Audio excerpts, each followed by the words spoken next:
Hey Jess, how's it going? Missing me? Hey, stranger. How have you been? How's the new city and your new apartment? Yeah, settling in slowly. The apartment's nice. My room is so much bigger, so I can't complain.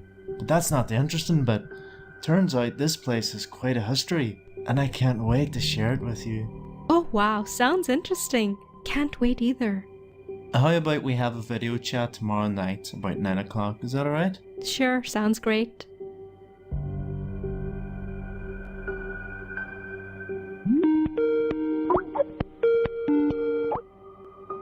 Hey, Peter. Nice room. Hey Jess! So tell me, what's that you wanted to share about your apartment? So you know how it's been really hard trying to find the place because of all the high rents? Well, I actually found this place at a ridiculously low price. And I know what you're gonna say, but it's clean, it's really close to the subway, and I just thought I had the big time. But since I moved in, every night I've just been getting this strange feeling. And I looked into it, and it turns out somebody actually died here in this apartment. 3 people, in fact. I asked around, and there used to be a family here. It was a couple and their young son. They actually sounded like a pretty normal family, but one day they were all found dead right here in this apartment. And the thing that's even more weird than that, the murder weapon. Jess, somebody stabbed the whole family to death with a fork. Several times with a fork. Oh, God. This is so creepy. The killer must be a psychopath. Who could do something like that? And for what reason? The reason? I'm not really sure about the reason. Not even the police have figured it out yet. So how about we figure out the answers tonight? You don't mean with the Ouija board, do you? Remember that technique we read about? Summoning the ghost? How much we wanted to try that, but we never got a chance to do it. I think this is the perfect time to do that. Oh, yeah. But I really don't remember the method, Peter. It's been ages. You don't have to worry about that. I saved it in my notebook. I know exactly what we need. In fact, I have everything we need right here with me. Are you sure? I don't know, I'm having a weird feeling about all this. Hey, don't worry, nothing'll happen. Let's do this, Jess. It's gonna be so much fun. Alright, let's do this. But first, turn off the lights. Hey, why do I have to turn off the lights? You do it. Oh, shut up, Jess. Don't be a coward. Just do it. Gotta make the mood just right for the ghost to come.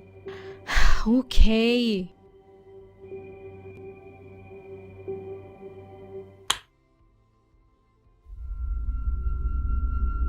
So, all I have to do is poke my finger lightly with a needle,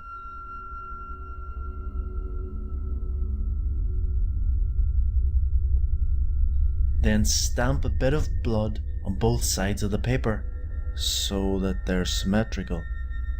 Next, after writing yes and no with a pen, place the candles on the blood spots and we're all ready. Now, if we ask the question, the candle on the side with the answer is supposed to flicker. So now's the big moment.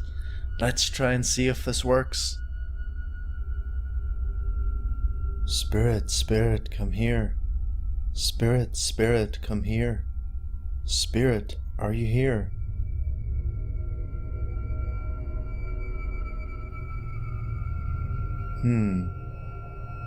Spirit, spirit, come here. Spirit, spirit, come here. Spirit, are you here? I feel the chills. Spirit, spirit, come here. Spirit, spirit, come here. Spirit, are you here?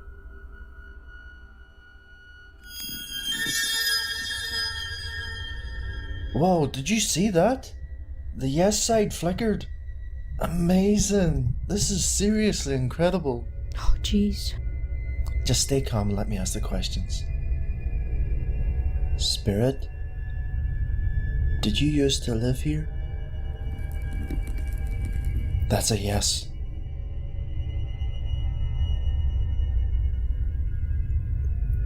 Then were you over 20 years old?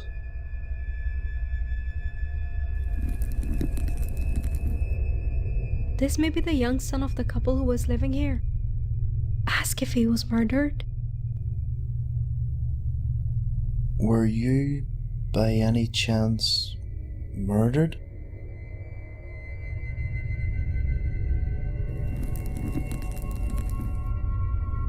Oh, I've got goosebumps. Spirit, were you murdered by someone you didn't know?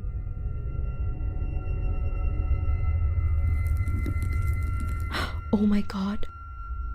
That means it must be someone they knew. Spirit, did someone from your family murder you?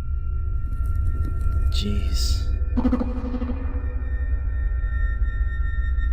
Was it your father that murdered you?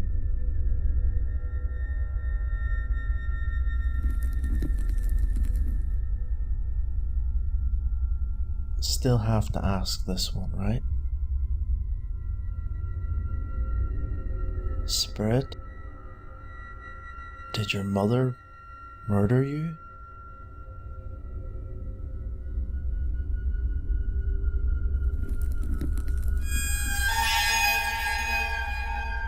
That's messed up. Now, I have to find out why he was murdered. So I'm gonna slowly ask one question at a time. Ah, right. Before that,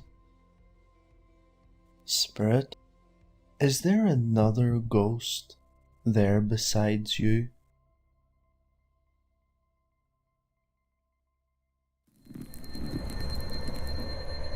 Oh, So there's another ghost with him?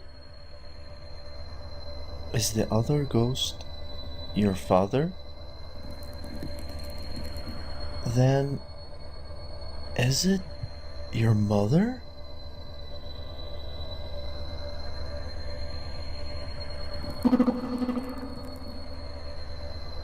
Oh, it's her. Peter, I think someone just went by behind you. Huh? Quit messing around, Jess. There's no one here besides me. I don't know. I think I saw someone. I'm really creeped out. Please stop this right now. It's freaking me out.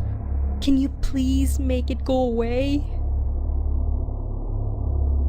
Alright. Spirit, I want you to go wherever you came from. Spirit, are you leaving?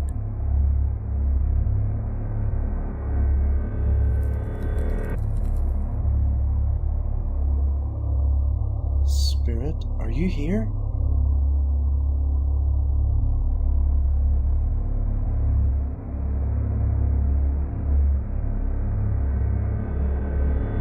Spirit, are you here? I think it's gone.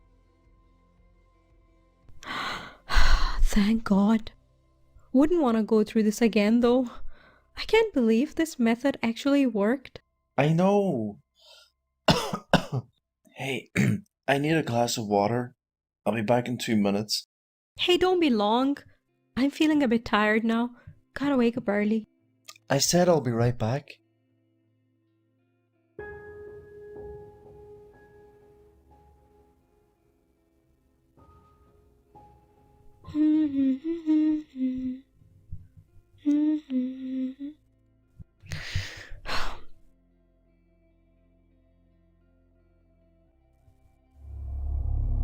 It's been more than 5 minutes.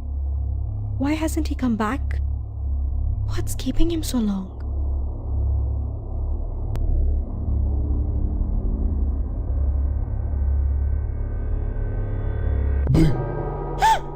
Jesus Christ, Peter! You scared the shit out of me. That's it, I'm going. Wait a minute. Who's with you in the room? Just shut up. No, I'm serious. There's a woman behind you. Huh?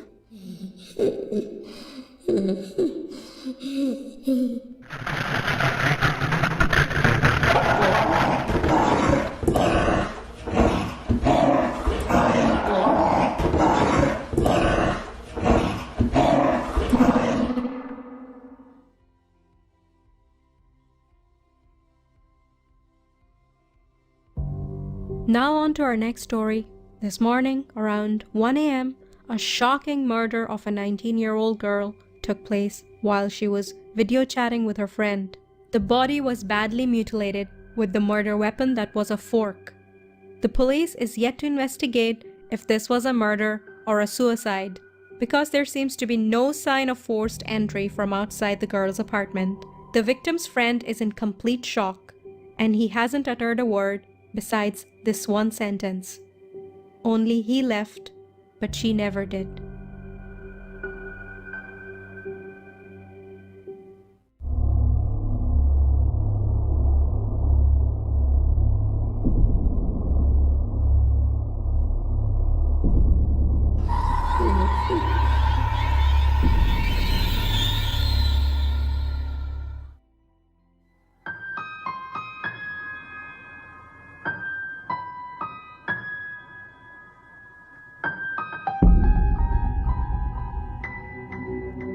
My parents were looking for a house to rent for a long time, but they weren't able to find any nice house, which was close to my school and Dad's office.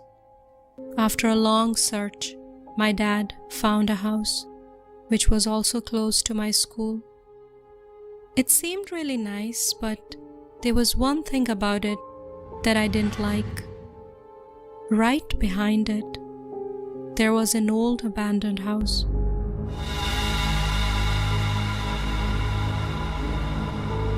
Usually I'm not that scared of these things, but that abandoned house really unsettled me. And because my room was at the back of the new house, I could see that creepy house very clearly from my room window. Mom, couldn't Dad find any other house? I don't like my room. I can see that abandoned house from my room window. Annie, don't you know the struggle your dad went through trying to get a decent place to live? Then you guys take my room and I'll take yours. I don't want to stay in that room. I hate it. Annie, don't throw tantrums. Instead of focusing on these foolish negative things, help me to get the house sorted. Unpack your stuff and get your room set up the way you like it. There's a lot of work left to be taken care of. Come on, be a good girl. No matter what, they wouldn't give me the master bedroom. I knew it. After a few days, I got used to the room, and slowly my fear of that abandoned house faded. But one night, something strange happened. At 9 o'clock, when I was in my bed, trying to sleep, my eyes flitted over to the window.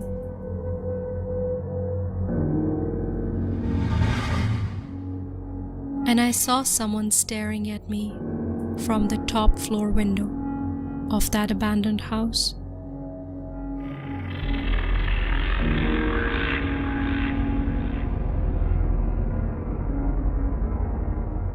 It really disturbed me.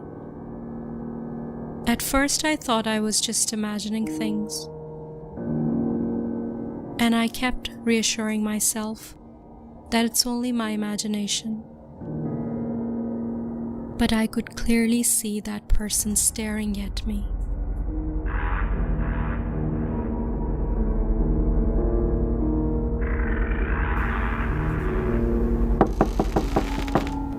Mom, open the door. Mom, open the door. Mom.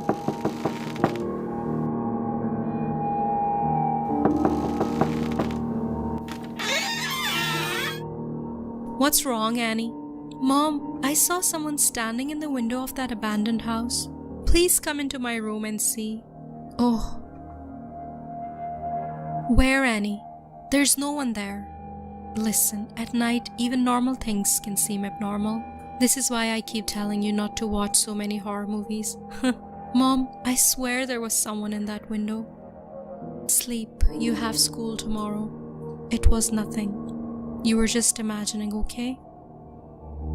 The next night, when I was ready for bed, I saw someone staring at me from the abandoned house again.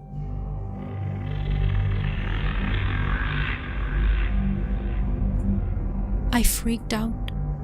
Mom! Mom! Come here quickly! You didn't believe me and told me I was imagining things? See, someone's there. Oh, where did he go? Oh, Annie. Do you know what time it is? You started shouting at this time. Don't you care that your father is asleep? But Mom, enough. That house is empty. When no one lives there, who would be standing at the window? Yes, exactly. That's the point. This is why I'm so shocked. Isn't it weird?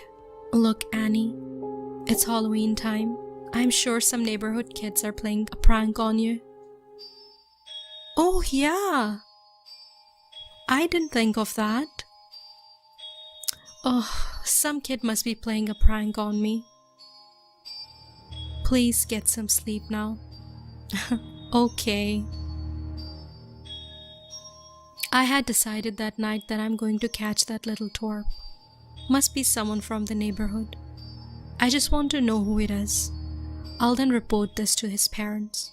He'll get grounded without candy.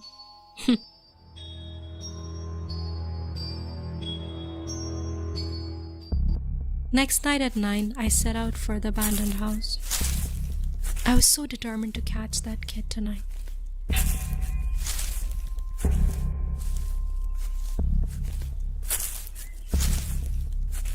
When I entered the house, it was completely dark.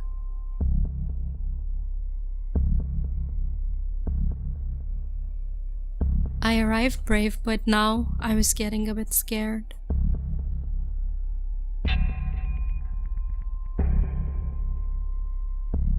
I slowly and carefully climbed the staircase. I knew that whoever is playing that trick on me must be hiding in the top floor. When I came upstairs, I looked around the room. It was so dark, and right there was that window through which I could see my bedroom.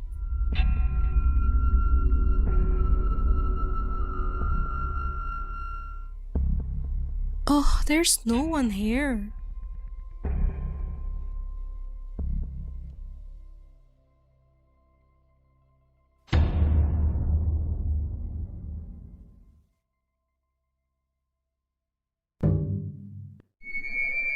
Huh?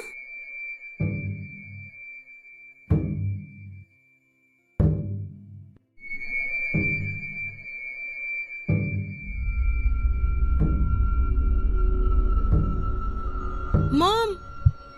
Mom! I'm here! Mom, I'm here!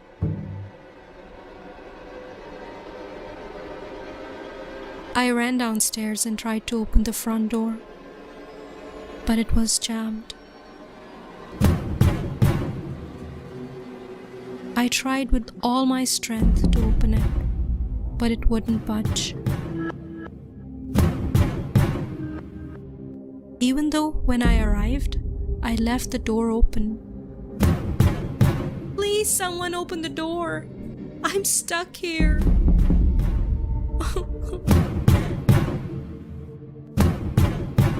Please, someone open the door. Oh God.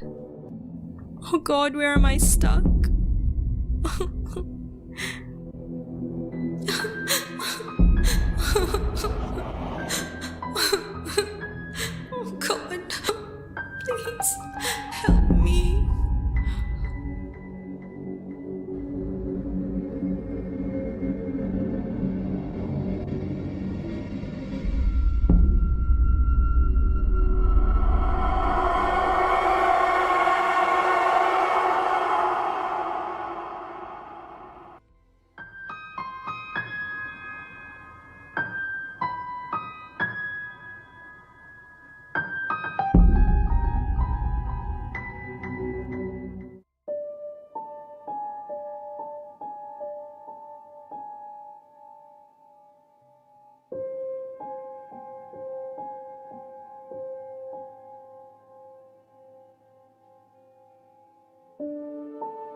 Annie, wake up!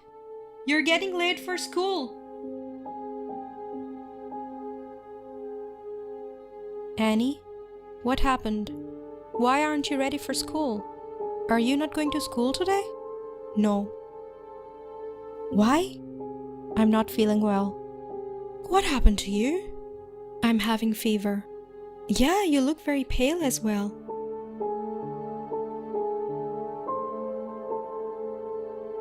Just take it easy today. I'll book an appointment with the doctor if your condition gets worse, okay? Try to get some sleep, sweetheart. Annie's mother had no idea that the girl lying on the bed wasn't her daughter, but an evil disguised as Annie.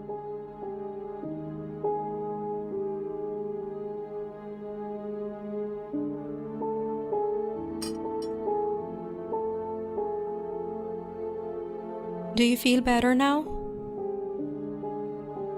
A bit. Ugh. I don't feel hungry.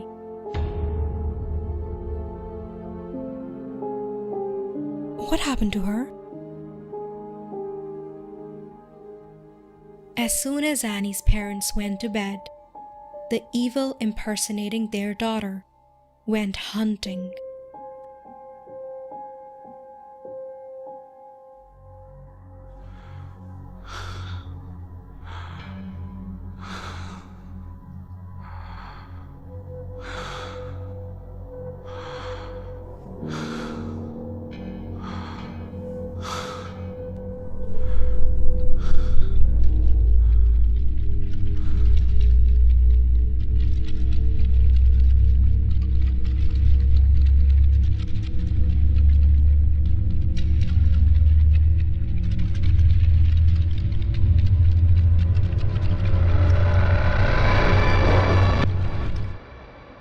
These nightly excursions became routine. As Annie's parents slipped into a deep stupor, the beast would prowl the dark streets in search of human flesh and return to rest on Annie's cozy warm bed. Fear plagued the town very quickly. No one knew who or what was behind the brutal murders happening in the dead of night. The once peaceful town was now at the mercy of a serial killer. Even the authorities were at their wits' end, trying to come up with suspects. Least of all, no one would be suspecting the young, innocent teenaged Annie. Annie's parents grew concerned day by day at her bizarre behavior. There was no explanation for this sudden change in mindset. Annie's mother was starting to get sleepless at night. Her thoughts were on her daughter, worrying and wondering as to why her daughter wasn't being herself. It had been 4 days since her fever, and that is when all of this oddness began. During the day, Annie wasn't as talkative as she used to be. She didn't share her thoughts and feelings with her mother like she used to. And she completely lost her appetite for her mother's cooking. Annie's parents tried to get her to go and see a doctor, but she insisted that she was fine and that she only needed to rest. She convinced them that she couldn't be going to school so soon, as it would completely tire her out. Annie's behavior is really worrying me. At times, I get the feeling she's not my daughter. Tomorrow is the last straw. If it continues, please take her to a psychiatrist. Mom, help me, Mom, help me, Mom, I'm here, help me, Mom, help me, Mom.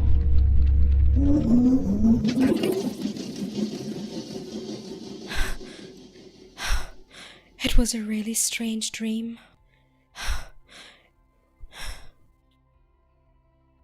Huh? Where's Annie? When Annie's mother discovered she was not in bed, she got worried and searched the house. When she still didn't find her, she checked the garden through the window.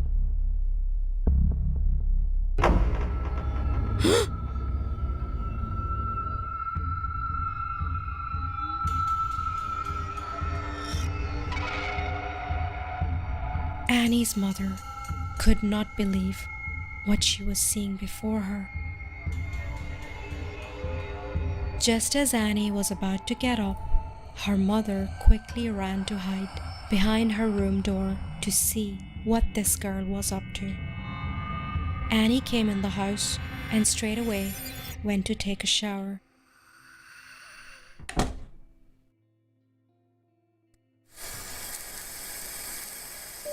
Annie's mother was feeling so horrified and didn't know what to do. She went into Annie's room and broke into tears. Oh God, what is wrong with my daughter? She can't be Annie. My daughter would never do that. Huh?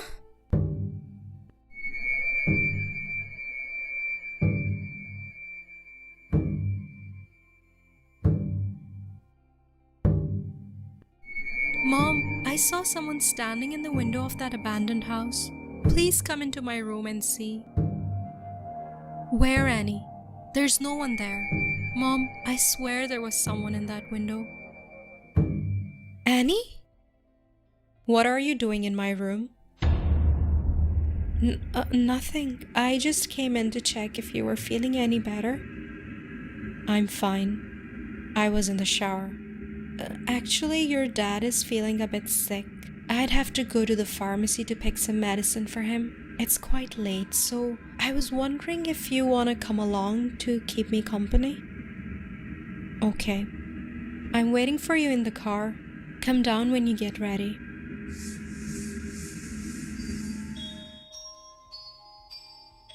Annie, you know, your dad loves you a lot. Yesterday, he was saying to me that he misses your childhood days so much. And you won't believe, he still remembers the name of your favorite doll. Sarah. He got that doll for you when you were only 1. Oh my God, you would never go to sleep without her. Yes, I remember. I loved that doll. I used to always play with her. Really? Because Annie never liked dolls. She never had one. So you found out.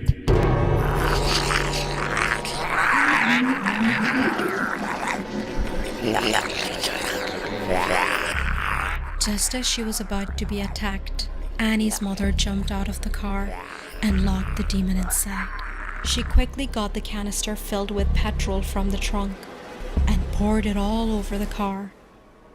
Mom, what are you doing? I'm your daughter, Annie. Please open the door.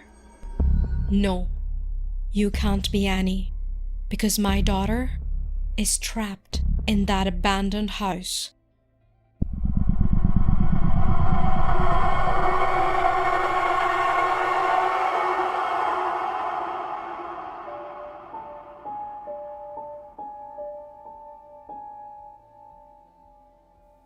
Annie's parents immediately forced their way into the abandoned house and rescued their daughter.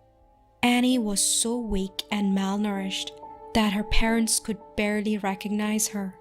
Their hearts sank. All she had to survive on during her 4 days being confined to that horrible house was the stinking water from the kitchen tap. Had any more time lapsed, Annie's parents could possibly have lost their beloved daughter forever. Not long after all of this ordeal, the family discovered from an old neighbor the story behind the abandoned house. It had been such a long time since that house was lived in. The previous owner was a lonely old woman. She was no ordinary woman, living her life alone in a large house fit for a family of 10. She had been the talk of the town. There had been many rumors, but the most prevalent of which were her evil nightly activities. When the sun set and the rest of the town was deep in slumber, she would roam the streets in search of flesh. She would kill anyone to satisfy her bloody needs. It was a dark time for the town as the death toll mounted. The local police department had never encountered such brutality. Bodies would be discovered mutilated, with organs missing. There were bite marks all over the bodies, unmistakably human bite marks. The police got their lucky break when the local milkman, doing his early morning rounds, discovered the woman gorging on the fat baker. When it came to giving her a punishment, the police decided the local jail was no place for an elderly woman, and the town had seen so much death they didn't want another in the form of an execution over their own heads. The townspeople unanimously agreed to lock the evil woman in her own house. All the doors and windows were sealed so she couldn't escape. Everyone hoped and prayed she died after a long, slow starvation, time enough to think on her crimes. But who knew that one day that evil spirit would come back in the form of Annie?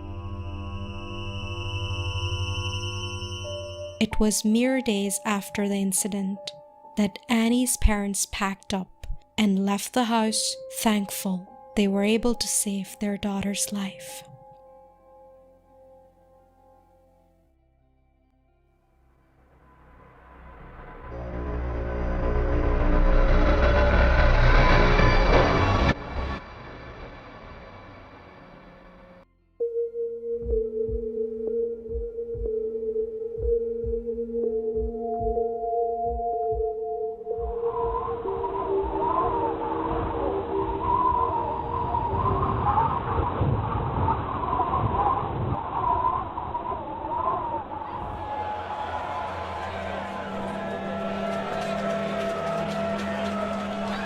Mom? Mom?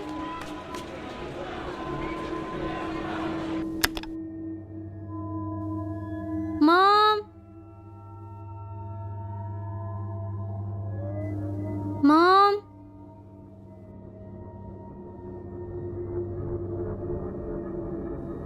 Mom?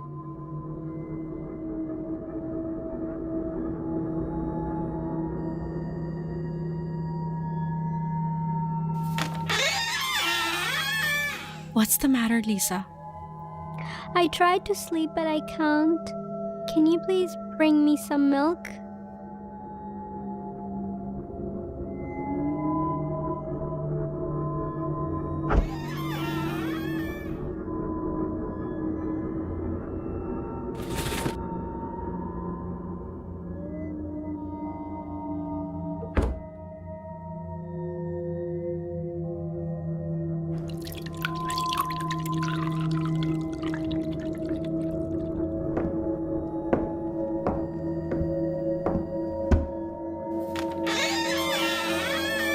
Hopefully this will help you sleep better.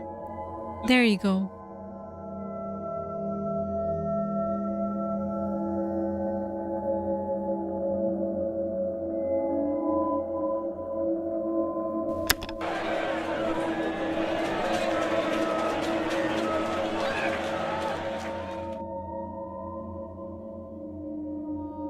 Lisa, wake up. You're getting late for school. Bye.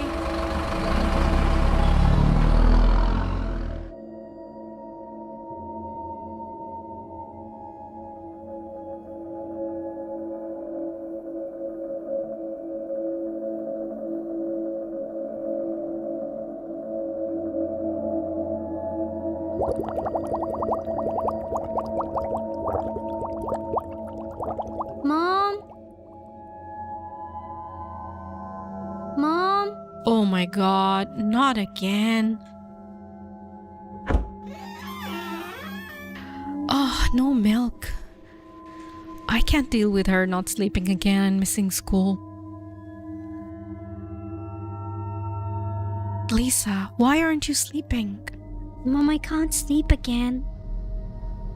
Can you not sleep without milk tonight? I tried, but I can't. There's no milk in the fridge. I'll have to go get it then. I'll be back soon, don't worry, okay?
Hello?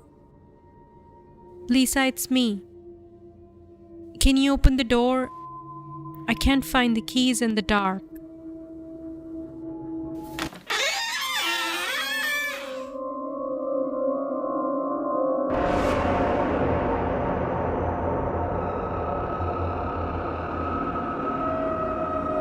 Go to bed. I'll bring the milk.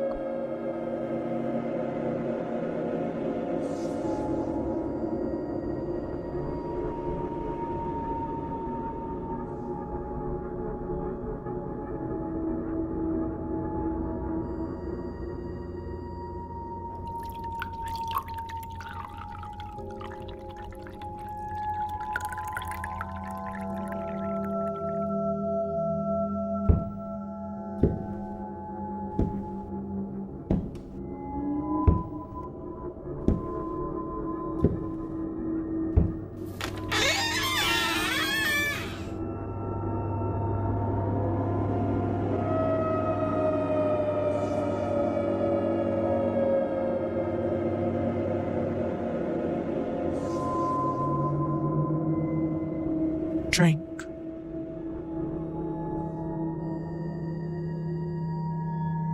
But it's red. I don't want it. Drink!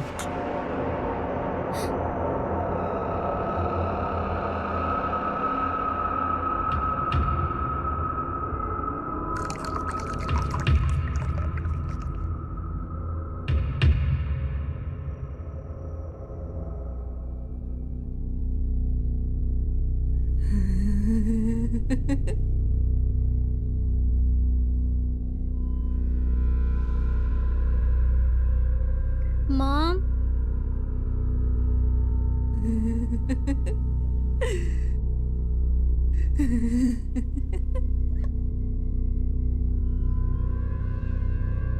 Mom?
Lisa. Where are you, Lisa?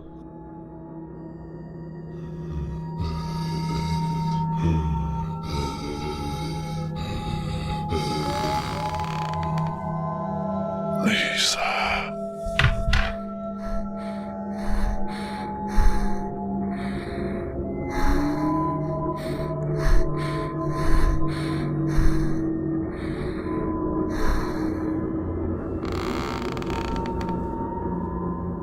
Where are you, Lisa?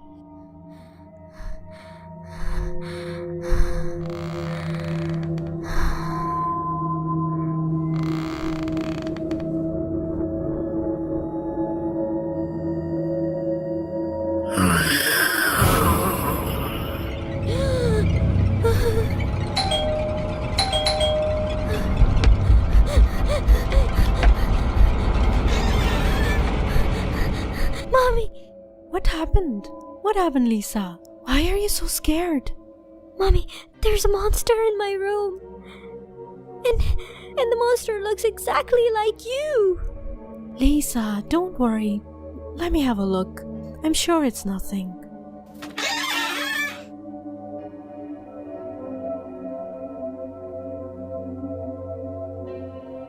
Look, everything is okay. There's nobody here. Are you sure? Yeah, you know what? It's way past your bedtime and you need to be in bed right now. You have school tomorrow.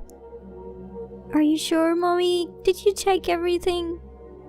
Look, I'm here now, right? There's no need to worry about anything. I'll get you milk and it'll help you sleep, okay? Can you please sleep with me tonight? Yeah, sure.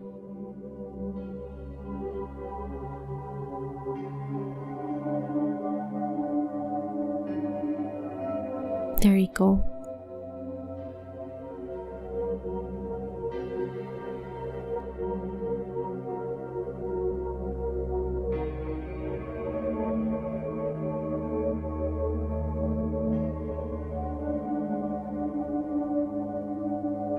Good night, Mommy.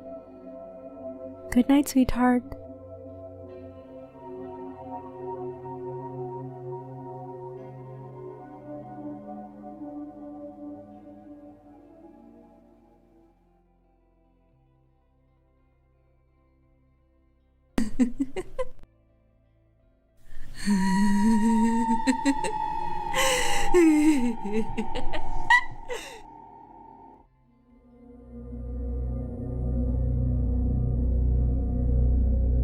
Jenna had always been adventurous, never the one to shy away from a dare or a thrill. So when her friends challenged her to drive alone on the desolate, eerie stretch of highway known as Whispering Hollow Road, she accepted without hesitation. It was a moonless night, and the only light came from the dim glow of her car's headlights, which seemed to slice through the darkness like a fragile lifeline.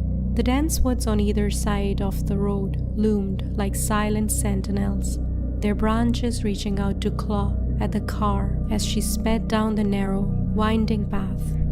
The wind whispered through the trees, creating eerie, ghostly sounds that sent shivers down Jenna's spine.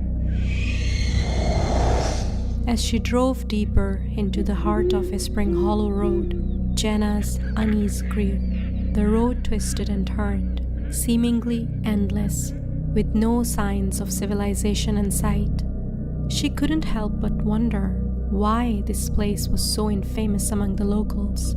The stories she had heard were full of ominous warnings, tales of travelers who had ventured onto this road and had never returned. Suddenly, the radio crackled to life.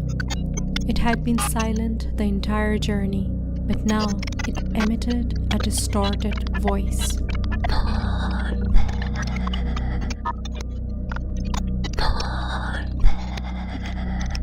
Jenna's heart pounded in her chest as she tried to make sense of the eerie message. The voice hissed, almost inaudible, but distinct enough to send a chill down her spine. Her grip on the steering wheel tightened, and she pressed her foot harder on the accelerator. She was determined to prove that she wasn't afraid of a few ghost stories. The road seemed to stretch on forever, and Jenna's nerves were on edge. Shadows danced at the edge of her vision, and strange shapes darted across the road in front of her. She couldn't tell if they were real or figments of her imagination. As Jenna rounded a particularly sharp curve, her headlights illuminated something that made her blood run cold.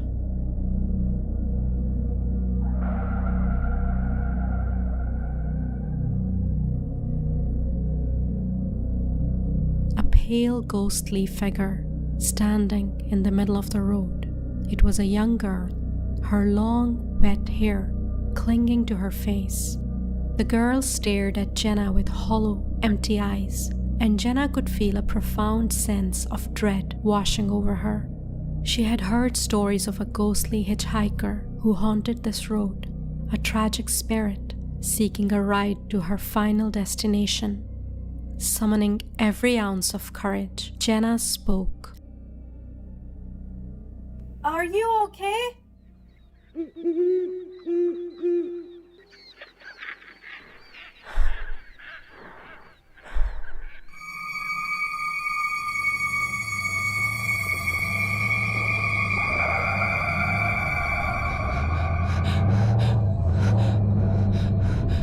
Jenna quickly realized that coming here was a huge mistake.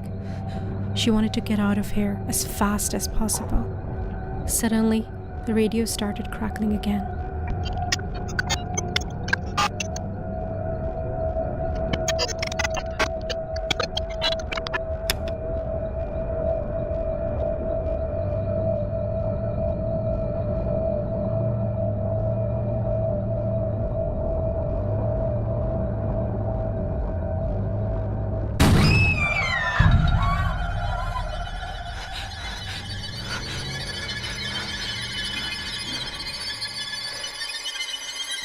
I think I've just one more mile to go. Then it'll be all over. I'll never have to come back here again.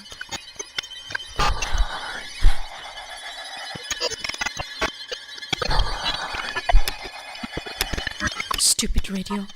Why is it not turning off?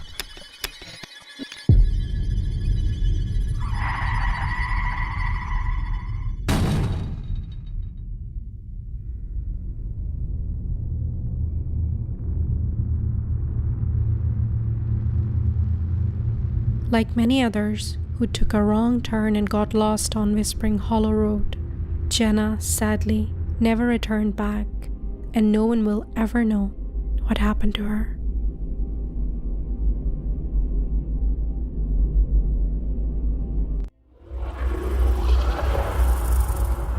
It was Christmas Eve and Sam sat in his car, parked under a street light in his neighborhood. He held his phone in his hand, Ryan's voice coming through loud and clear as he spoke. Come on, Sam. It's just a road. $500 for an hour of driving. You'd be dumb to pass this up. It's not just a road, Ryan. Everyone knows Whispering Hollow is weird. People have seen stuff there. Ghost stories for kids. You're not scared, are you? Sam clenched his jaw. The truth was, he was scared, but he needed the money. His rent was overdue, and Christmas didn't bring much cheer when you couldn't afford a decent meal. Fine. I'll do it. You better have the 500 ready when I'm back. Deal. Don't chicken out halfway, Sam. Ryan said before hanging up. Sam tossed his phone onto the passenger seat and started the car. The heater struggled to warm the freezing air as he turned onto Whispering Hollow Road. The streetlights ended abruptly, leaving only his car's weak headlights to cut through the darkness. The road was lined up with tall, skeletal trees. The branches above formed a canopy, blocking out the stars and moon. Snowflakes drifted lazily down, covering the road in a thin, slippery layer. A few miles into the drive, Sam started to relax. The road, despite its reputation, seemed normal. Just a long, empty road bordered by trees. The occasional gust of wind rattled the bare branches above, but nothing about the place felt particularly eerie. "This isn't too bad," he muttered to himself, keeping his eyes on the narrow road ahead. Sure, it was dark and quiet, but it was just a road. As the minutes ticked by, though the drive began to feel monotonous, the trees all looked the same, and the road seemed to stretch endlessly into the night. The only sound was the hum of his car engine and the occasional crunch of snow under the tires. That's when he saw a young girl standing on the side of the road. She wore a pale dress, far too thin for the freezing cold, and her shoulders shook as though she was crying.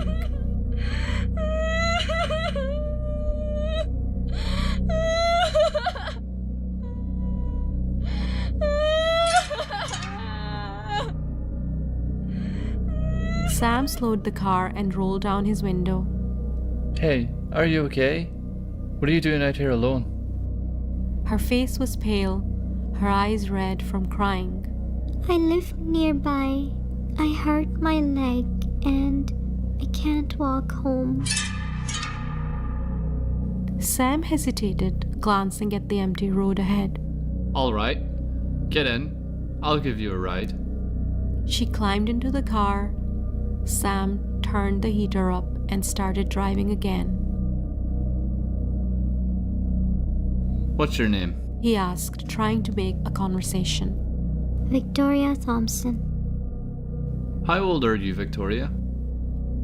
I'm 10. She said, staring straight ahead. Sam glanced at her as they drove through the dark, silent road. Something about the situation gnawed at him. How did you hurt your leg, Victoria? And why are you out here all alone at this time? He asked, trying to keep his voice calm. Victoria didn't reply. She kept staring straight ahead, her face expressionless, as if she didn't even heard him. Sam shifted uncomfortably in his seat. The silence felt heavier now, but he decided not to push her. Maybe she was too upset or scared to talk, he thought, and he focused back on the road. They drove in silence for a while. The hum of the heater was the only sound. Sam couldn't shake the feeling that there was something strange about her, something he couldn't quite put his finger on. Her dress looked old, almost like something from a costume, and her pale hands rested stiffly in her lap, unmoving. It made him uneasy, but he shook the thought away. After a few minutes, Victoria pointed to a narrow path disappearing into the woods. Can you drop me off here? My house is just down the road. Are you sure? It's really dark. I can walk down with you. No. She said, quickly, almost too quickly. It's fine. You don't need to. My house is just a little way down the path. Sam hesitated, her sudden urgency catching him off guard. Are you sure? He asked again, glancing at the shadowy trail ahead. Yes. Thank you for the ride. Reluctantly, Sam nodded and watched as she opened the car door, stepping into the snow. She limped towards the dark trail without looking back, quickly disappearing into the shadows of the trees.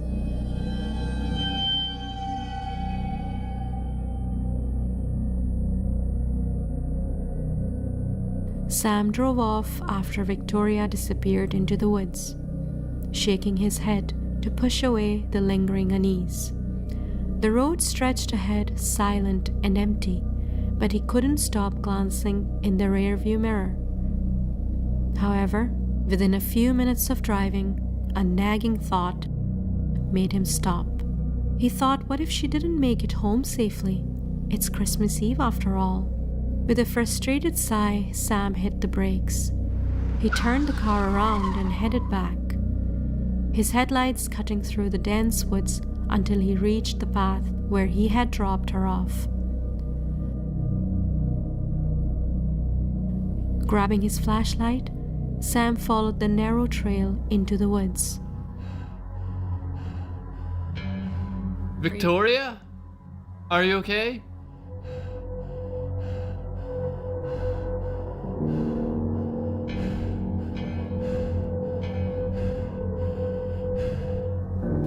Victoria?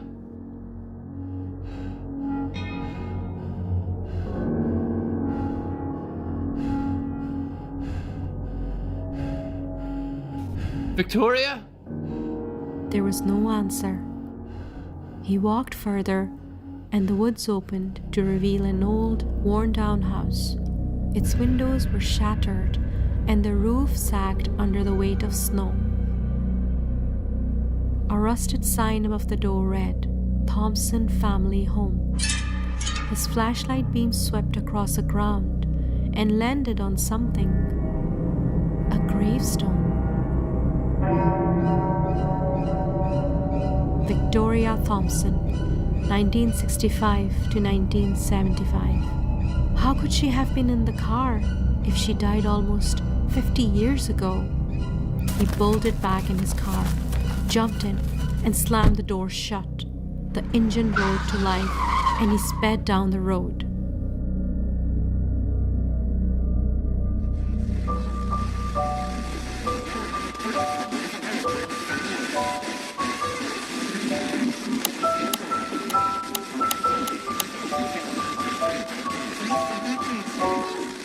Tonight, we remember the tragedy of Christmas Eve 1975.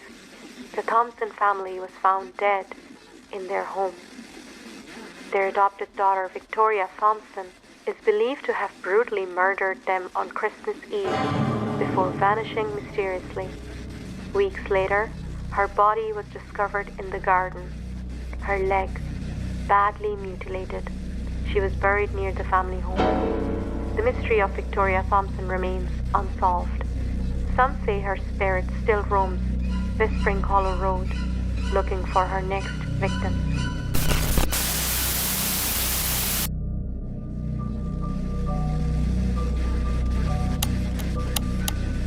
Stupid radio. Why is it not turning off?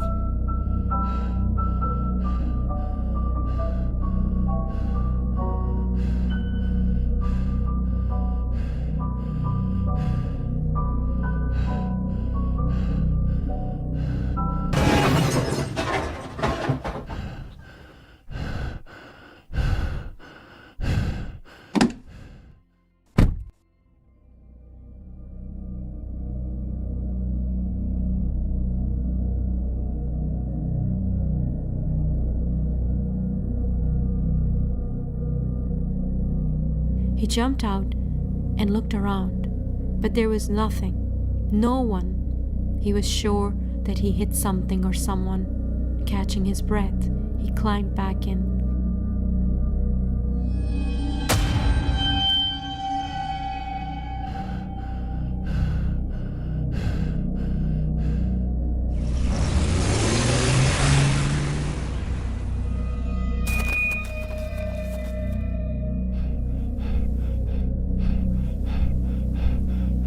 What's happening to me? Am I hallucinating? I've been driving it for over an hour. This journey should be nearly done. Do you want to know how I hurt my leg?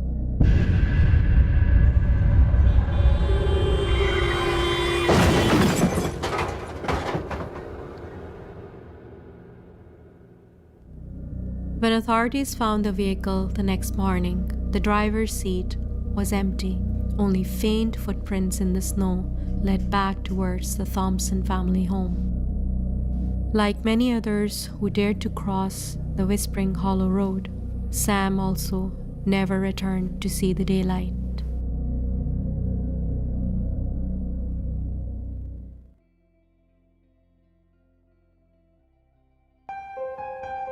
My name is Alina, and this happened 3 weeks ago.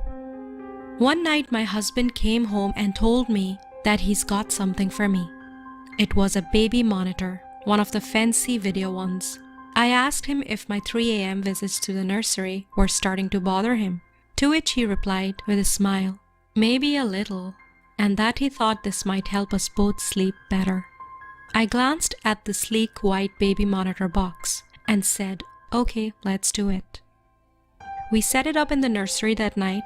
I pointed the camera right at the crib and placed the monitor at the nightstand.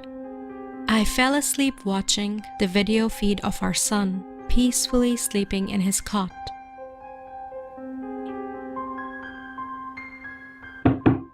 I jolted awake.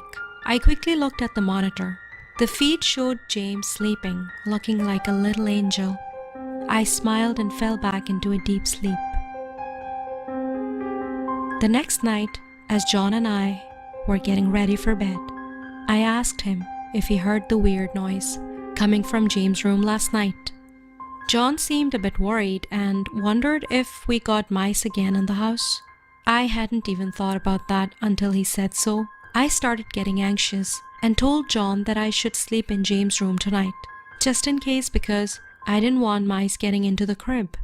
John said that I didn't need to because I have the monitor, but I was still not satisfied. He frowned and told me that I was overreacting and getting anxious for no reason.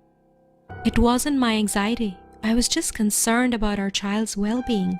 But John didn't understand and kept saying that I shouldn't be concerned so much and relax. We had a bit of an argument, and finally I decided to just leave it and slept. I woke up again at 3 a.m. Instinctively, I reached for the baby monitor. The red light blinded me in the darkness. I waited for my eyes to adjust.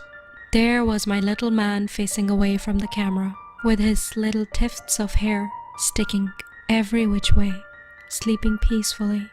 I set the monitor back down on the nightstand and closed my eyes.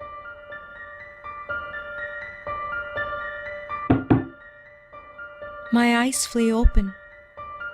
James was facing towards me now, eyes closed peacefully, puffy little cheeks smushed against the soft pillow. Alina, sleep, he's fine. Stop checking him again and again. I thought maybe John has a point. I forced my eyes closed. He's fine.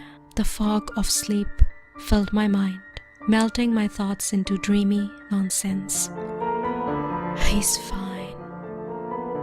He's fine. He's fine. Don't check on him. Just go to sleep. A loud cry came through the wall. When I looked in the monitor, I saw that James was laying in the same position, but despite the cries coming from the nursery, his mouth was closed. What the hell? I leaped out of bed and grabbed the doorknob and yanked it open, running blindly into the room. Get away from him! Within a matter of seconds, the woman slipped out the window. I grabbed James out of the crib, held him tight against my chest. John came stumbling in. Call the police, someone was in here! As I held James tight against me, something caught my eye. The baby monitor camera, its red light blinking in the darkness. There was something propped up in front of it. I reached out and turned it over. It was a photo of my son sleeping peacefully in his crib.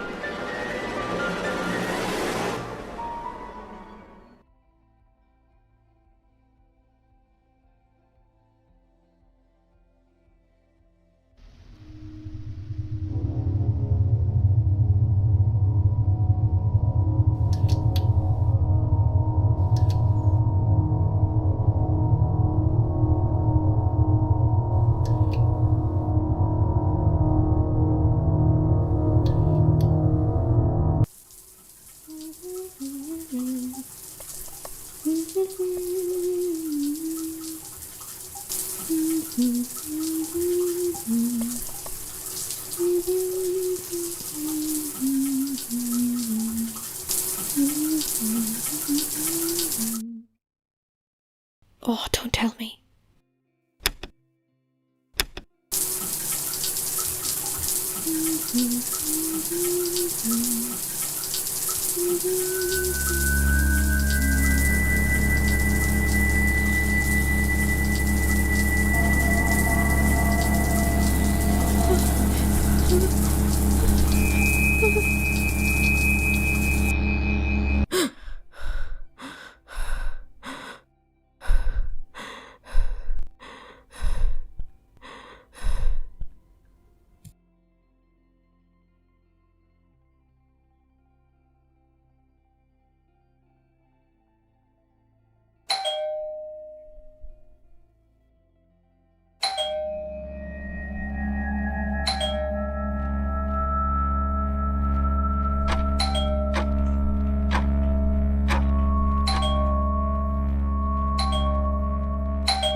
Who's there?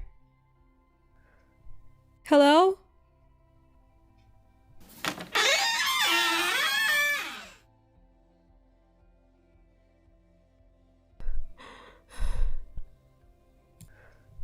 Hello?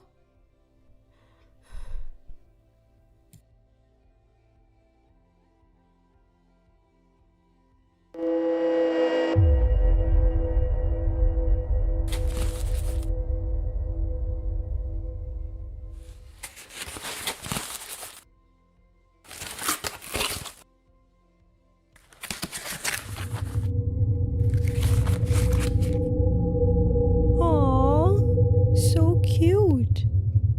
I wonder who sent me this. Press me. You better watch out, you better not cry, better not stop until you why. Santa Claus is coming to town. Make your list and check it twice, going to find out who's naughty and nice. Santa Claus. You better watch out, you better not cry, better not stop.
This is the story of a 15-year-old boy named Daniel, who was living peacefully with his family.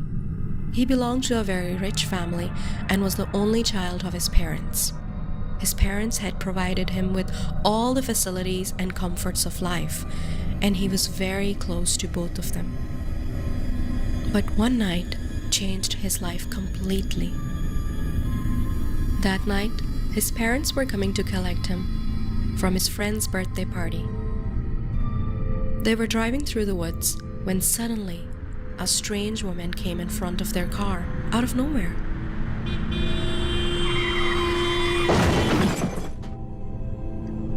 Daniel's dad lost control and their car hit the woman. The accident was so brutal that the woman and they both died on the spot. Daniel was shattered. After their death, Daniel was left all alone. He had no other family to turn to, except for his aunt and uncle who lived in another town. His aunt and uncle were very sweet and humble. They did not have a child of their own, so they were really happy to raise Daniel as their own son. However, Daniel was in a miserable state and had no other choice but to go with them. His aunt and uncle were rather poor and lived in a very secluded area in a small cottage, away from all the hustle and bustle. Their house was in the middle of nowhere. This really bothered Daniel. He could not see any neighboring house for miles. Despite being with his relatives, he felt lonely and started to miss his dead parents even more. But his aunt and uncle were extremely loving and caring towards him. They were doing their best to comfort Daniel and didn't want to see him suffer. Slowly, Daniel was starting to feel much better and was settling down. He started smiling again and was getting very close to them, but he still missed his parents very much. One night, Daniel woke up to something that shook his soul.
Next morning, he told his aunt and uncle about what he saw in the window, but they didn't believe him and told him that they had been living in this house for years and nothing strange ever happened with them. This is a very safe area and it must be his nightmare. But Daniel was sure about what he saw. The next night, when Daniel was about to fall asleep, he heard someone walking in his room.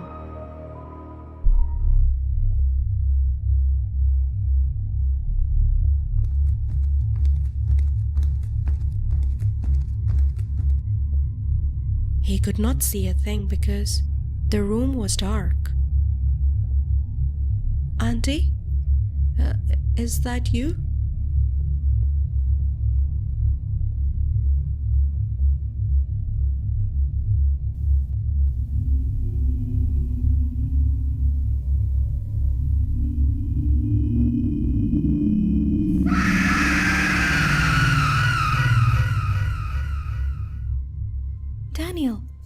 Daniel, wake up. Daniel told his aunt and uncle everything. He was terrified and looked miserable. They were really worried for him. They were so happy that Daniel was coming back to his normal self, but now he looked even more miserable than before. Next few nights, Daniel could not sleep at all.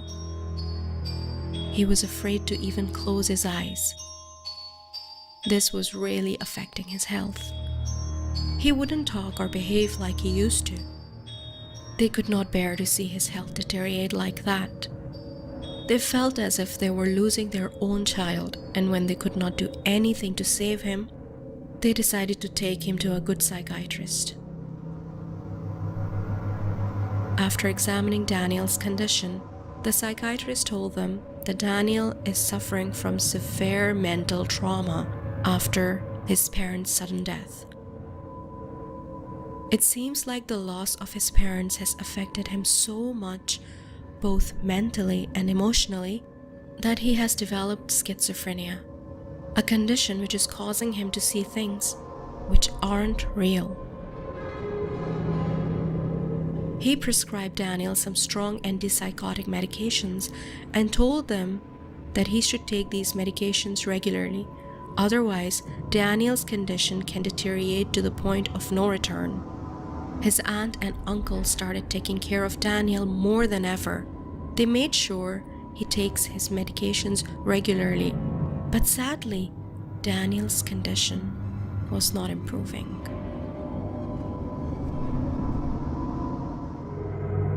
One night, his uncle felt really sick, and his aunt had to rush him to the hospital in the middle of the night.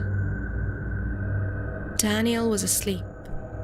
His aunt did not want to wake him up because she was afraid that he might not fall back to sleep. So she locked him in the house and drove to the hospital.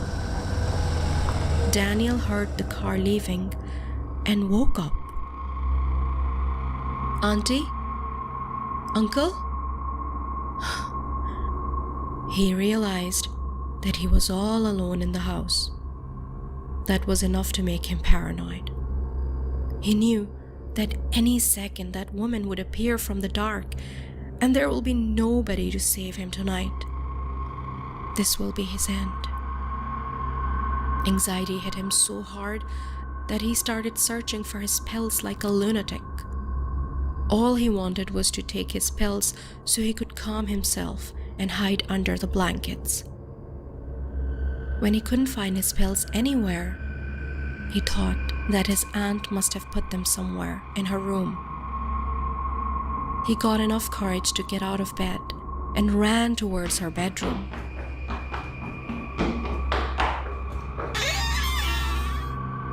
He started searching for his pills, but he could not see them anywhere. Where did she keep them?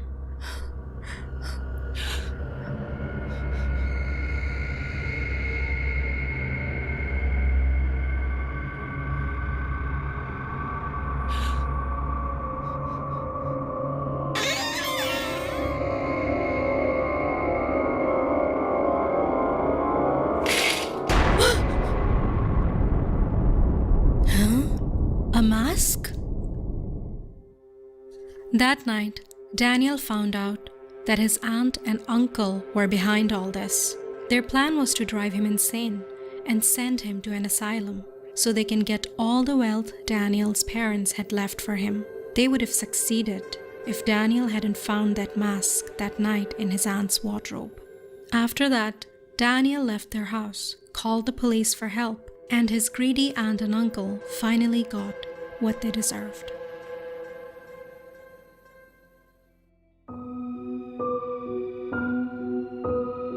My name is Amber, and ever since my childhood, I've experienced sleep paralysis a lot more than the average person. And let's just say, it's one of the most unpleasant things you can experience.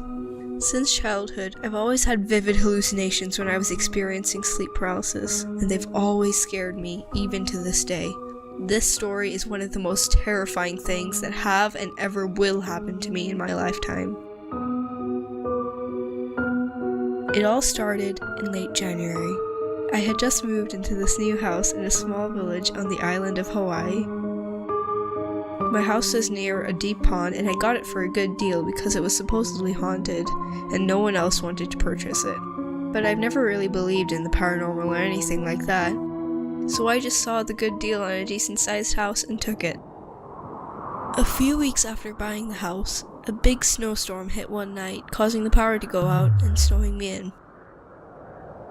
I couldn't see a thing, so I decided that I would head to bed early and get an early start on unloading boxes the next day.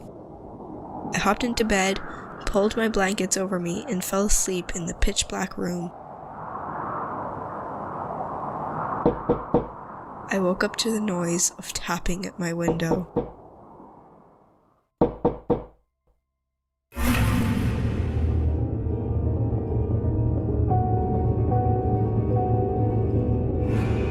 I tried to get up but realized I couldn't move at all. Sleep paralysis took over my whole body. The strange boy kept staring at me.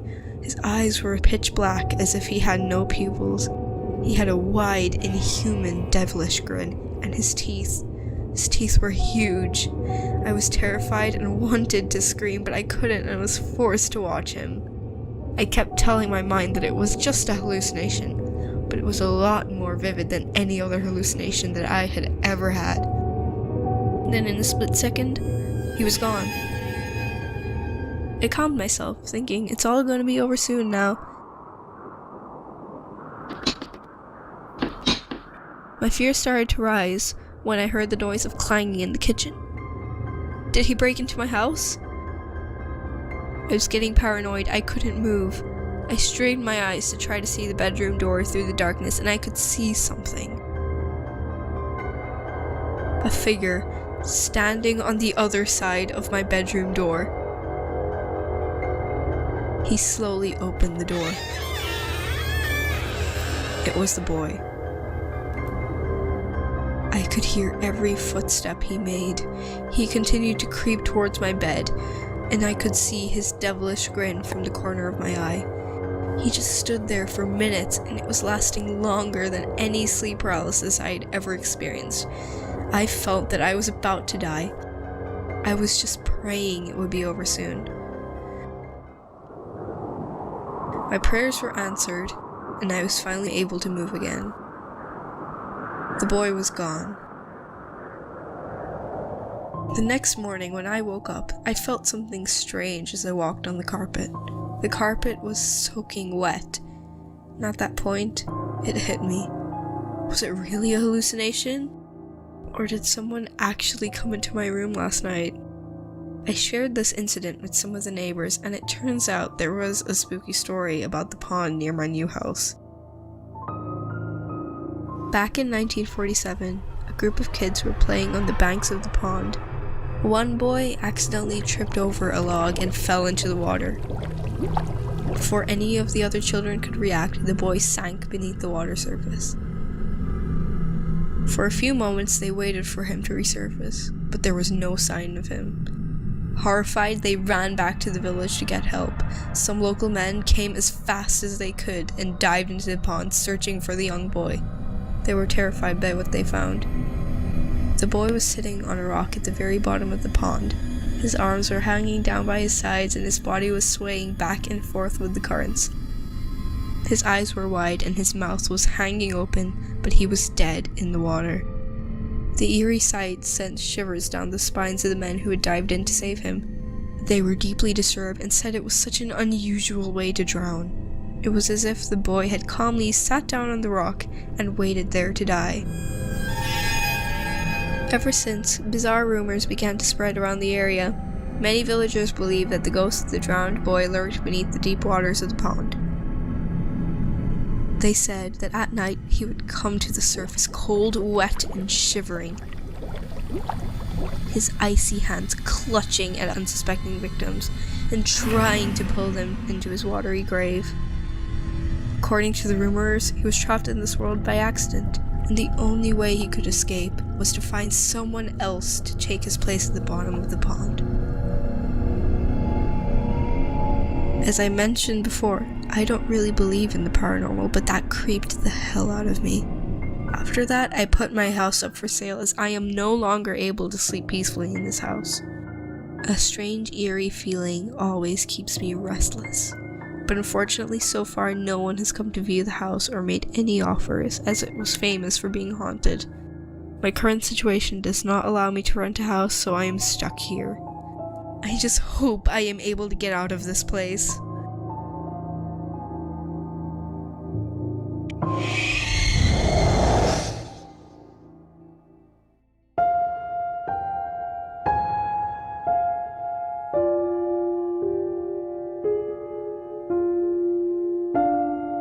This incident happened to me 1 year ago. Our final exams were coming up, and I still needed to do a lot more preparation. Usually our school's library would close by 5, but because of the exams, the school decided that the library would be kept open until midnight, so that if kids wanted, they could stay to study and prepare for the exams.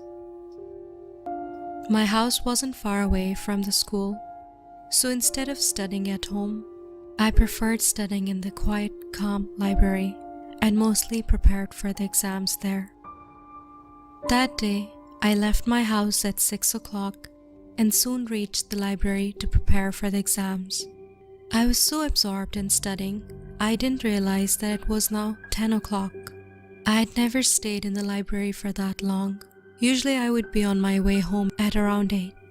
Even at 8 o'clock there would be at least some students in the library, but at 10 there was absolute silence. I only had about 10 to 15 minutes of work left, so I decided I'll just finish this quickly and then return home. I was completely lost in my work when I heard someone limping.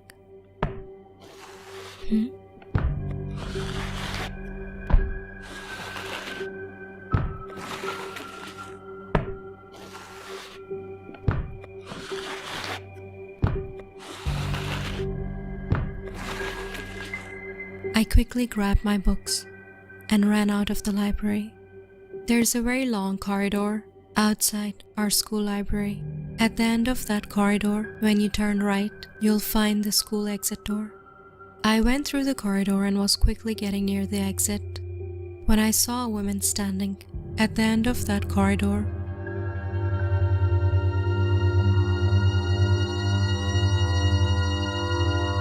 I didn't know who she was, but as I got nearer, I felt more and more uncomfortable.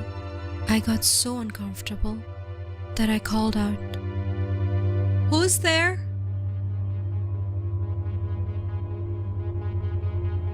As soon as I said that, she was gone within a few seconds.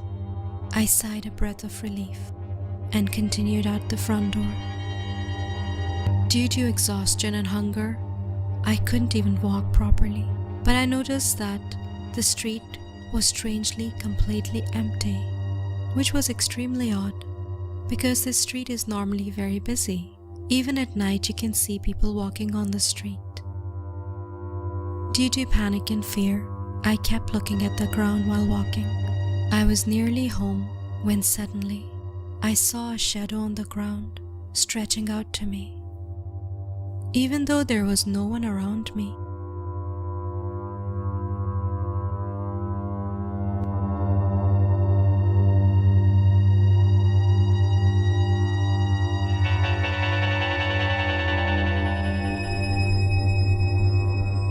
When I lifted my head, I saw a woman walking in front of me.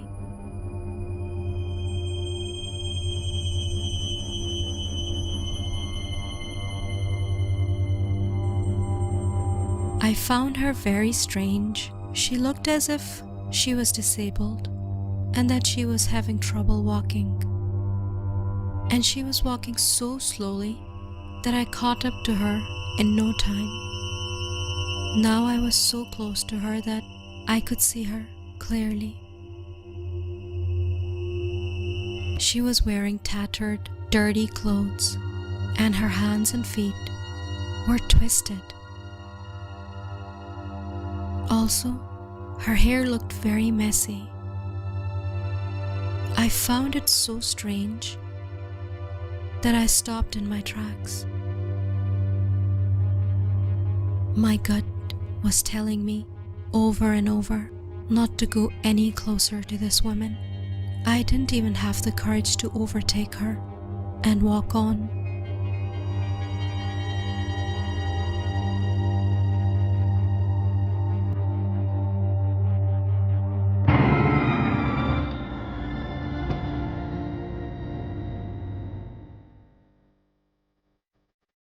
Where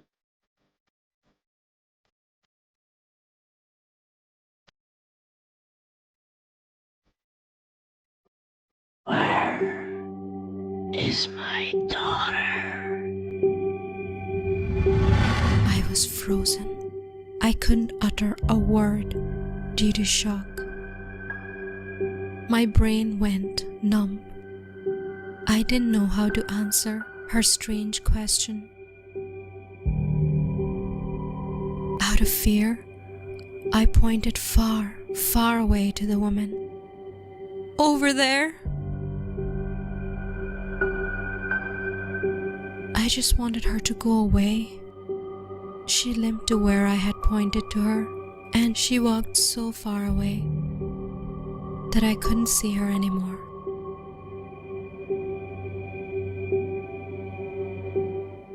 I was terrified of the thought that she might appear in front of me again, so I ran as fast as I could. At that point, my brain couldn't think about anything else other than finding someone who could help me, a car or a person or anyone. And then, at that moment, I heard that woman screaming from far away. She is not here.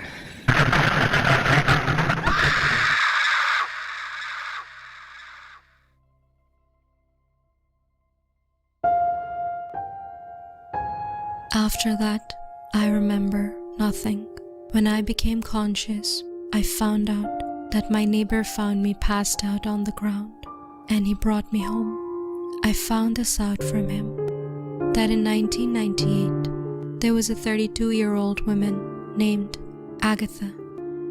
She had a 10-year-old daughter who also went to Eden Hill School. One day, while playing with her friends, she had an accident and died. Agatha couldn't bear the thought of losing her child.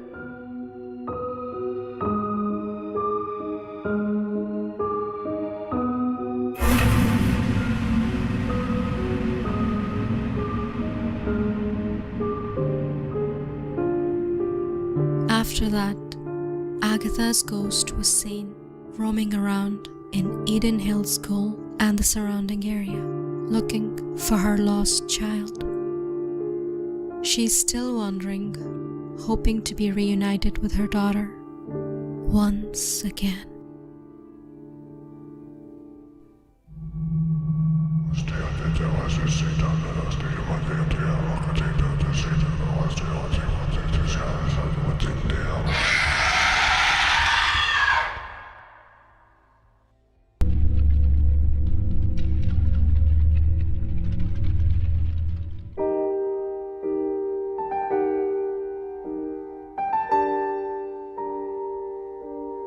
Those days were far better, when I didn't believe in ghosts. I had been looking for a job for a while, just any job to support my family.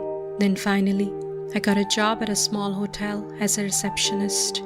However, it was only for night shifts, even though I didn't want to do night shifts.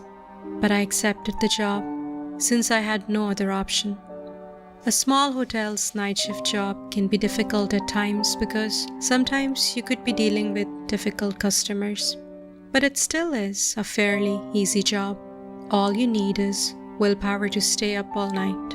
In other words, you get paid to sit in front of the laptop all night, with forcefully keeping your eyes open, pretending to be working. It can get pretty boring since you hardly see any customers during the night shifts, and I'm basically mostly on my own. At the end of the night shift, I prepare a report for my manager and set up breakfast area. After that, I'm free to go home. But my issue is, as the night grows and it starts to get darker and quieter, my heart starts to sink.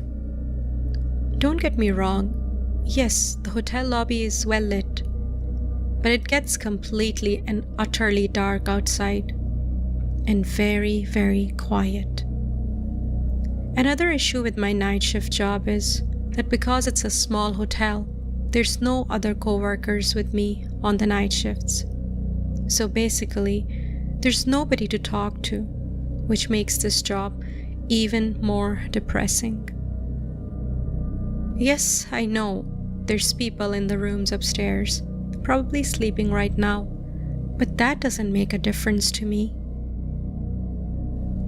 The only somewhat cheerful moments are when once in a while some family checks in around 4 or 5 a.m. and greeting them might bring a momentary smile on my face.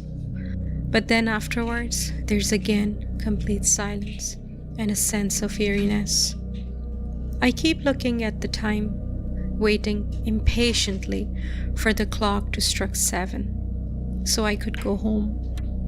There was something very sinister about this hotel. As soon as I would start my shift, I always felt being watched. This weird fear would take over me, as if someone or something was watching me through the darkness. And that feeling was so real, not my imagination. Let me tell you a little bit about how the hotel lobby is designed. First of all, there's a large entrance door, like hotels usually have, made of semi-transparent glass, which I would lock immediately as soon as I started my shift, right after the day staff left. When you walk a few steps down the hallway from the main door, you enter a small common area where there is a sofa and a small coffee table. Coffee table is covered with magazines. On the right side, there's a door leading up to the breakfast area, which is also quite congested. There's another small door on the left-hand side, which brings you to the large swimming pool area. The hallway leading up to the swimming pool area, I feel, is designed very poorly, with no decorations whatsoever on the walls. Anyway, I don't really care about the interior design of this place because I don't get paid enough to care. All I care about is doing the tasks I'm assigned to do properly. Oh, and I keep the main door closed at all times. There's a doorbell on the right side of it, and I only open the door when a customer rings that bell. Although that main door should remain open 24/7 to welcome the guests, but since this hotel is in the middle of a highway, and it's such a remote location too, it's best to keep that main door shut. Even the next petrol station is about 35 minutes away from here. It was my 3rd or 4th night at this job. It must be around 3 or 4 in the morning, and I was still not used to staying up all night. My eyes were heavy, and I kept feeling drowsy. And then there was a moment when I couldn't fight it anymore, and eventually fell into a deep sleep. That's when someone rang the doorbell.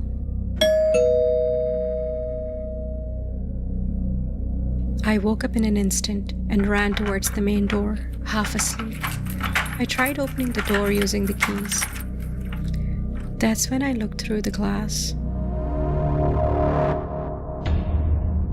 There was no one outside. I thought someone probably left after waiting a while. I was fuming at myself for sleeping at the job, worried sick about my boss finding out about this. He would fire me if someone complained to him about this incident.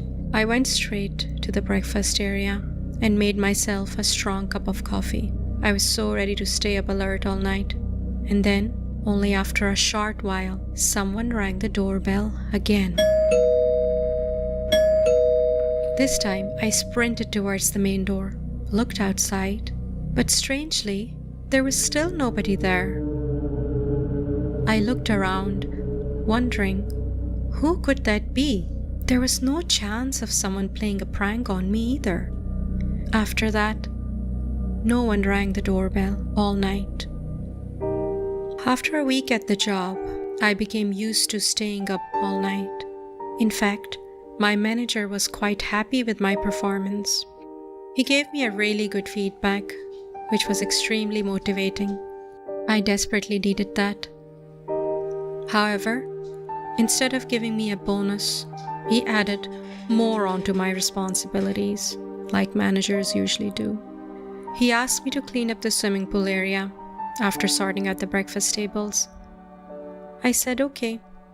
It wasn't such a difficult task, and I was happy enough to take on extra responsibilities to pass the time. But one thing that my manager forgot to mention was that the swimming pool area was very poorly lit. There were only 4 40-watt bulbs in the 4 corners of the walls. Why did they even bother to put them up? They weren't even doing anything. It was the biggest room in the whole hotel, with such poor lighting. And this was making the swimming pool boundary walls seem even further away than they actually were. Sometimes, when I looked at the pool, I felt that something is suddenly going to emerge out of the dark water and grab my feet and pull me in it, and there will be nobody to save me. I shrugged off these thoughts and diverted my attention towards cleaning the pool.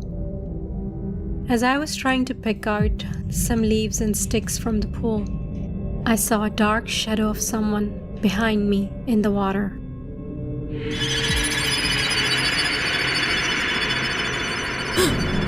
I turned to look behind me so fast that I was nearly about to fall in the water. That shook me to my core. I was shaking all over, but there was nobody there. I looked at the pool water again, but there was nothing, no sign of anything or anyone. Somehow, I managed to clean the rest of the pool, quickly locked the door of the swimming pool area, and rushed back to the counter.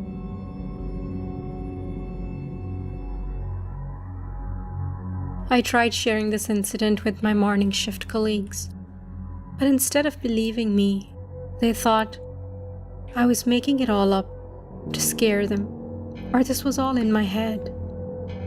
It infuriates me that no one is believing me. After a month of working at this hotel, I had the most terrifying experience of my life.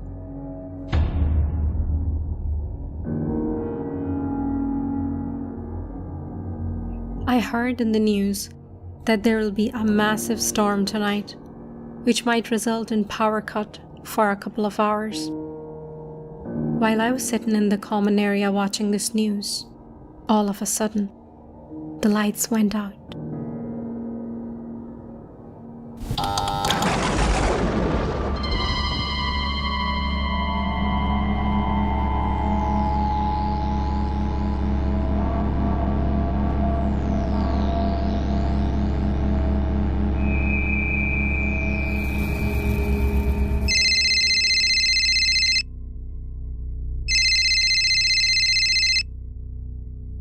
I received a call from one of the guests complaining about power cut and why doesn't the hotel provide a power backup generator.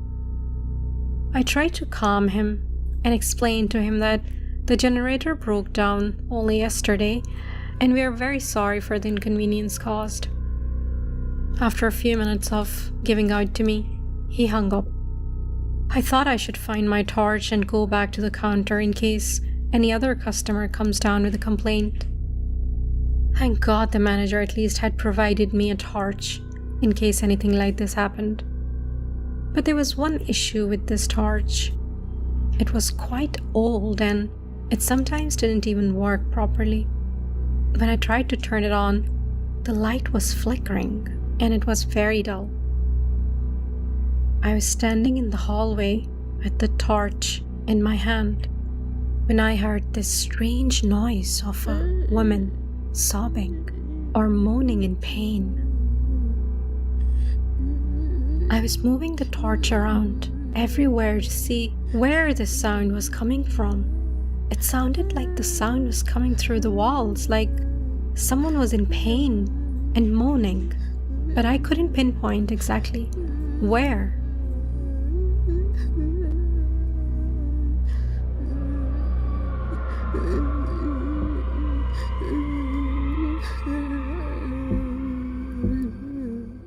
And slowly, that sound started sneaking up on me, coming closer and closer.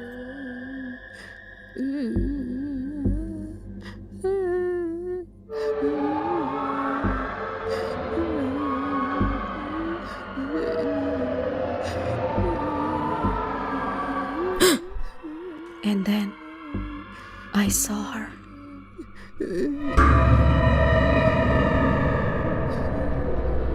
She was standing only a few feet away from me. Her face seemed disfigured, and her body was twisted. My whole body was shaking and trembling with fear.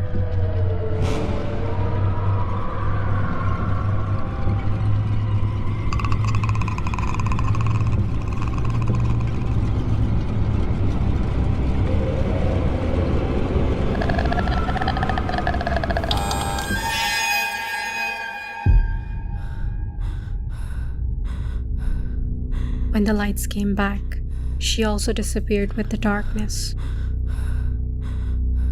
I couldn't fathom what happened. It took me some time to get the hold of myself. Then quietly, I went back to the counter. Don't know how I managed to pass the night and left an hour before my shift ended. As soon as I reached home,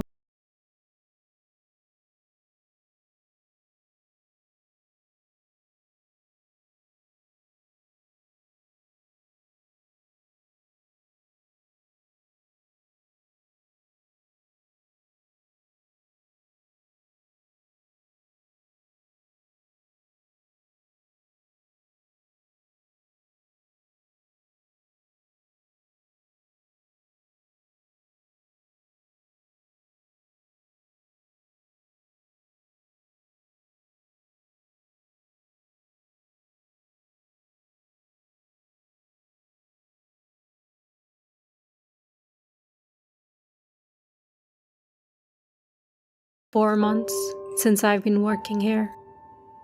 If it was 6 months, then I could have left this job, but a work experience of 4 months is useless. It's nighttime now, and I've arrived at the hotel.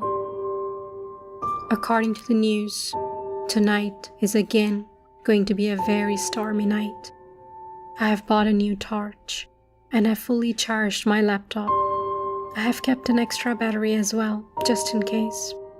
If the power cuts again, my extra laptop battery should last me the whole night."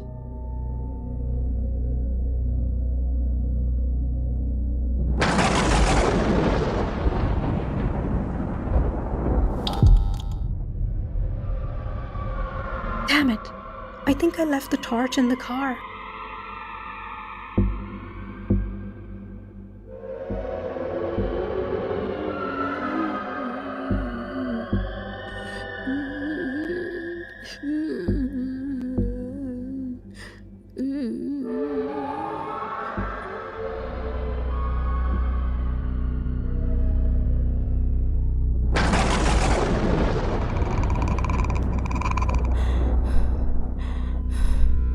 Low battery warning. I can't see anything. Where did I put the other battery?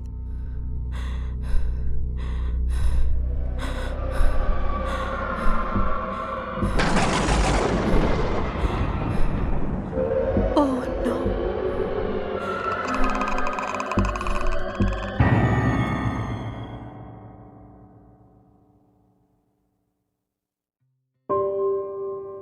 Five years ago, in one of the rooms of the hotel, a woman was brutally murdered by one of the hotel's night shift staff member. The incident happened during the power cut. Woman's disfigured body was found the next morning, but there was no sign of the staff member who committed this crime.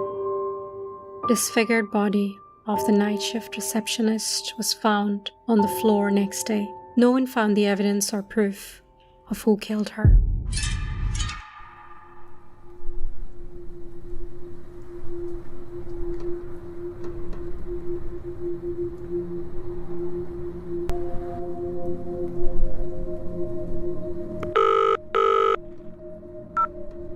It works! My boyfriend Dave shouted, His voice was trembling with excitement. Just trust me, okay? Really? Come on. You can't expect me to believe this stupid Bloody Mary stuff? But it's not stupid! I'm telling you, this really works! So you really made your reflection disappear? Yes!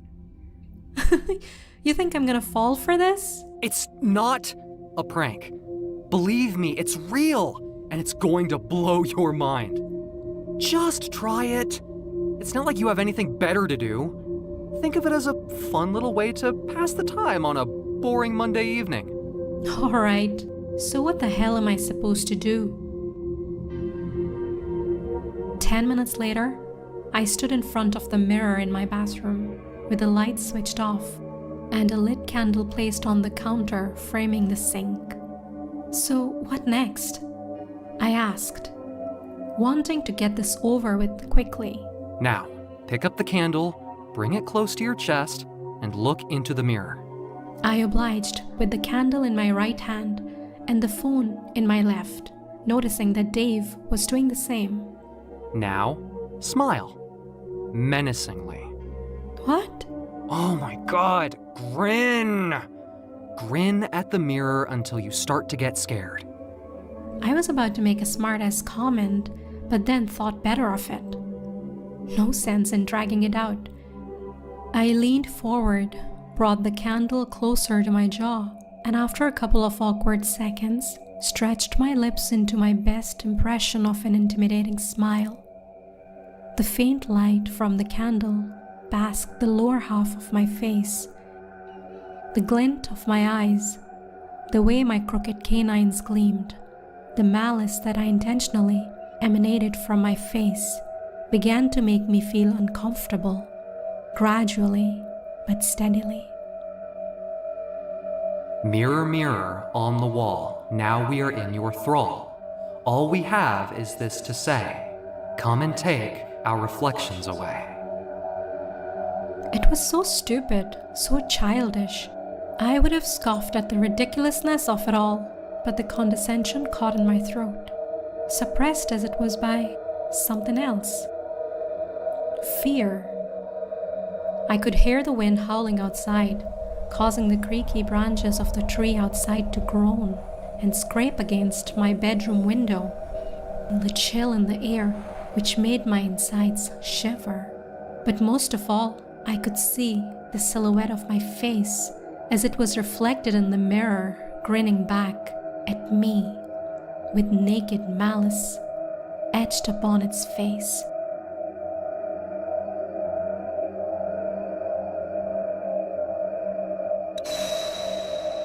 What the? I noticed my reflection's eyes flicked off to the side mischievously, but mine had stayed put. For a moment there, my reflection had acted independently. I shuddered, as if someone had dropped some ice down the back of my neck. It made me acutely aware of the dark corner of the bathroom. I couldn't help but think that there was someone else here with me. And the more I thought, the more real it felt, as if I was trying to will my fears into existence. I could imagine it all, the rustling of clothes, the tapping of footsteps, the sound of deep breaths. Not real, not real. It's all in my head. I tried to convince myself that my mind was playing tricks on me, then exhaled to calm myself down. As I opened my eyes and glanced at the mirror, I was terrified. The smile had dropped from my face, and I was trying to make sense of what was happening, but not my reflection. It was staring at me. Lips still twisted into a grin. It's working, isn't it? What the hell, Dave?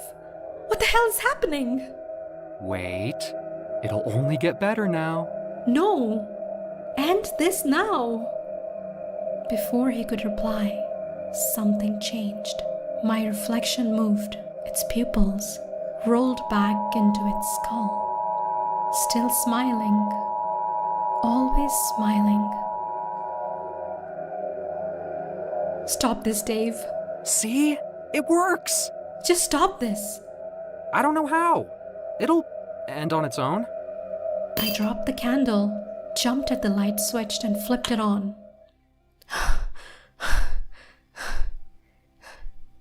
Feeling relieved as the light flooded the room, sweeping aside the dark, heart pounding in my chest. This is crazy. It really worked. My reflection is gone. It was like it wasn't even there. The light rays falling on the mirror and just passing through me as they retreated back. It's some truly freaky stuff, isn't it? But don't worry, the instructions say that it'll come back the next morning when you wake up. How did you even find out about this? Well, I was searching for some crazy stuff on the dark web, and That's funny. What is? I can still see my reflection on the glass screen of my phone. Does this thing only work for the mirror? I don't think so. But